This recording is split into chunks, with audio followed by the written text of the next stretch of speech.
Y vamos a hablarles ahora de un asunto que seguro les interesa, a raíz de un dato que nos ha preocupado. Las denuncias por agresiones de hijos a sus padres se han duplicado en los últimos 5 años. En algunos jóvenes la ausencia, pues desde el principio, de una mínima autoridad en la infancia hace que desarrollen el que se haya denominado desde hace tiempo el síndrome del emperador. Se convierten estos niños problemáticos luego en adolescentes agresivos a los que no se puede llevar la contraria. Esos hijos dictadores pues se llegan a ensañar, sobre todo con la figura materna. Casi todos los casos de este tipo de violencia pues suelen ser niños o niñas que agreden a sus madres.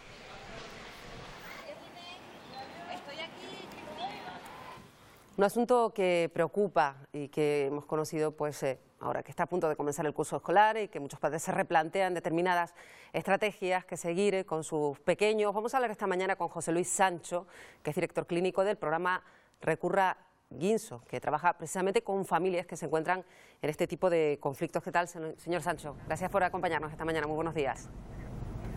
Muy buenos días, es un placer estar con ustedes.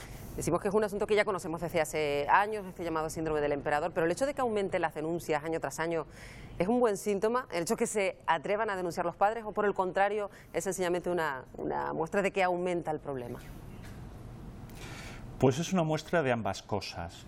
Es por un lado que se está incrementando el problema y por otro lado que por fin las familias están encontrando una vía a través de la cual pueden recibir algún tipo de ayuda para solucionar sus problemas dentro de la familia. Claro, porque, señor Sancho, este problema de las familias no solo afecta a determinada clase social o a determinado tipo de niños, no, puede pasar en cualquier tipo de familias, solo tiene que ver con la educación que hayan recibido desde bien pequeños los niños, ¿no? Lo que está claro, lo que dice la investigación, es que es un fenómeno que afecta a todas las clases sociales. Es especialmente significativo en las clases medias altas, porque quizá no tienen que enfrentarse a otros tipos de problemas mucho más urgentes en su vida cotidiana. ¿Qué tiene que ver solo con la educación? Pues por una parte sí. Es cierto que los padres, en nombre de no traumatizar a sus hijos, han permitido y les han hecho creer que tienen derecho a todo porque ellos lo valen, pero también es cierto que como sociedad no estamos ayudando a estas familias, ¿no? Las estamos dejando muy solas y cuando tienen problemas les decimos que la culpa es suya por no saber educar. Y no nos damos cuenta de que la escuela, los medios de comunicación, la sociedad está favoreciendo la imagen de la violencia. Claro, porque es una situación muy compleja que se vive en las familias y que además comienza desde muy temprano y pueden incluso detectarse síntomas desde que el niño es pequeño. No hay que esperar a la adolescencia para luego ya encontrarse con un caso más complicado de solucionar, ¿no? Evidentemente, cuando aparece uno de estos problemas, lo que tenemos que pensar es que no ha surgido de golpe. Es muy extraño que un crío o una cría empiece a ejercer violencia de pronto. Todos nos echamos unas risas cuando vemos que gracioso es el niño que le ha pegado una patada al abuelo. Dices, no, mira, eso no se lo podemos reír a un niño, porque poco a poco irá asumiendo que él tiene derecho a hacer lo que le dé la gana, que él es tan sumamente importante que los derechos de los demás pasan a un segundo plano. La cuestión clara y que los expertos, como en su caso, señor Sancho, insisten en que fijar límites es prioritario, incluso desde que sea muy pequeño. No hay que esperar a que el niño tenga 7 años para que los pequeños tengan claro lo que sí está bien y lo que está mal y lo que se debe tolerar en una sociedad pequeña que es una familia, ¿no? Es cierto, es necesario que un crío aprenda que existen normas, límites, que sus derechos se los tiene que ganar. Pero no peguemos el pendulazo. Aquí el gran riesgo es empezar a convertirnos en autoritarios, en exigir que cumplan normas. No, hay que mezclar esa doble línea de ternura y vigor. Hay que ayudar a las familias a ser capaces de imponer límites serios, flexibles cuando tengan que serlo. No siempre, hay cosas que no son negociables. Pero también hay que enseñarles que esos límites hay que ponerlos desde el cariño, para que el niño o la niña entiendan que lo que se hace, que lo que se pretende, es porque se les quiere, que es por su bien, que es por ayudarles a madurar. Claro, porque cuando un niño no escucha nunca la palabra no, al menos en sus primeros 4 años de vida, luego ya empezamos a encontrarnos con un problema cuando ya tiene 5 o 6 años, ¿no? Hombre, es más peligroso no solo cuando no escucha la palabra no, sino cuando le decimos que no y 2 minutos después nos da pena y automáticamente nos llevamos la contraria. El crío acaba entendiendo que tarde o temprano va a salirse con la suya y da lo mismo lo que digan sus padres, con lo cual su autoridad pasa a un segundo plano. En este caso nos estamos refiriendo a niños pequeños. El problema empieza a ser peor cuando todo esto comienza a acumularse y ya nos encontramos con un adolescente que muchas veces es mayor en tamaño, en envergadura, que los padres, y ahí ya el problema empieza a ser serio porque las amenazas llegan a ser físicas. ¿Cómo se puede abordar cuando ya se ha llegado a esta situación? Imaginamos que ustedes, que son expertos en este asunto, saben cómo solucionarlo y sobre todo si es posible en la mayoría de los casos.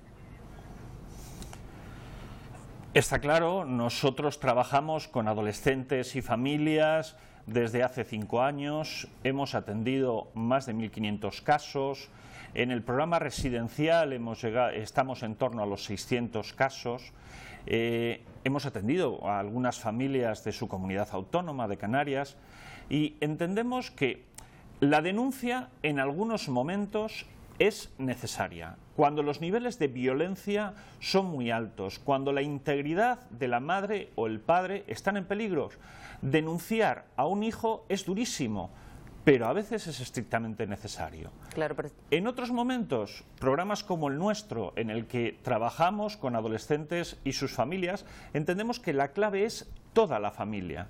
Hay que trabajar sobre el crío o la cría para que entienda, para que acepte que sus conductas no son aceptables, porque el crío tampoco es feliz, o la cría tampoco es feliz haciendo lo que hace, y hay que ayudar a las madres y a los padres a que sean capaces de recuperar la autoridad y establecer nuevas vías de comunicación y de afecto con sus hijas y sus hijos adolescentes. Usted que conoce muchísimos casos y está diciendo que además tienen pues, un centro en el que ayudan a este tipo de familias con este tipo de problemas tan complejos. Sí que hay un perfil que se repite normalmente, son chicos, son varones los que ejercen este tipo de violencia y normalmente el perfil de familia más habitual es el de una familia pues, monoparental, normalmente cuando es la madre la que es la figura de autoridad, ¿no? Es cierto que los que acuden a atención clínica mayoritariamente son chicos, pero la investigación lo que nos está diciendo es que la violencia filioparental es ligeramente mayor en chicas. Lo que sucede es que la expresión física de la violencia es menos significativa o es menos dañina en el caso de las chicas. Respecto al tipo de familia, sí, en el ámbito anglosajón hablan de que se da principalmente en familias monoparentales o monomarentales en ese caso. Pero los datos españoles, y además le digo, la investigación española sobre este tema es puntera a nivel internacional, los datos españoles lo que nos dicen es que este tipo de violencia se da principalmente en familias biparentales. Claro, que la violencia la sufren tanto el padre como la madre. Imaginemos cuáles son las estrategias que se llevan a cabo cuando una familia acude a una ayuda como la que ustedes aportan. ¿Cómo se comienza a trabajar con estos chicos y con sus familias? Hombre, en primer lugar hay que evaluar el nivel de severidad del problema. Si el problema no es excesivamente grave, entendiendo que cualquier situación en la que haya violencia dentro de la familia es grave, se puede hacer un trabajo ambulatorio en el que en primer lugar hay que ayudar a los padres a recuperar la autoridad y a ser capaces de poner unos límites claros y negociar otros límites que sean posibles que se flexibilicen, y por otro lado hay que vincular al chaval desde su experiencia de tú quieres a tus padres.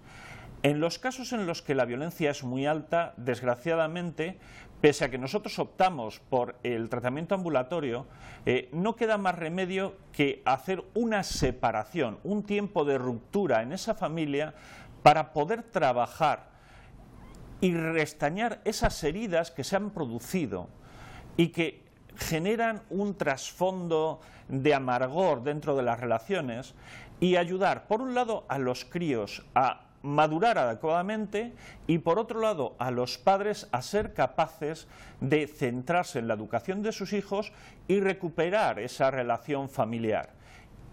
Y en muchos casos el recuperar la alianza de la pareja, dado que estos problemas acaban enfrentando a los progenitores. Uno u otro acaba culpando al otro miembro de la pareja de que la situación es culpa suya. Claro, ya para terminar, señor Sancho, hablaba usted de lo difícil que es denunciar al propio hijo, pero sin embargo sí que recomienda que cuando las cosas no puedan contenerse, sí que se recurra a la denuncia, ¿no?